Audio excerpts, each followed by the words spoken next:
আমাদের চ্যানেলে সম্প্রচারিত বক্তার বক্তব্য নিজস্ব মতামত। এর জন্য চ্যানেল কর্তৃপক্ষ দায়ী নয়। এই চ্যানেলে প্রকাশিত প্রতিটি অনুষ্ঠান কোনোভাবে ক্ষতিকারক বা অবৈধ কার্যকলাপ প্রচার করে না। এখানে সম্প্রচারিত প্রত্যেকটি অনুষ্ঠান শিক্ষামূলক উদ্দেশ্য নিয়েই তৈরি।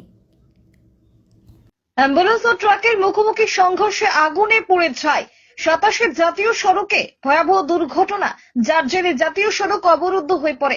অ্যাম্বুলেন্স ও ট্রাকের মুখোমুখি সংঘর্ষে দুইটি গাড়িতে আগুন। ঘটনাটি ঘটেছে জলপাইগুড়ি জেলার মোহিতনগর 27 জাতীয় সড়কের ফ্লাইওভারের ওপর দিয়ে যাওয়ার সময় দুটো গাড়ির মুখোমুখি সংঘর্ষ লাগে, যার জেরে ঘটনাস্থলে দুটি গাড়িতে আগুন লেগে যায়।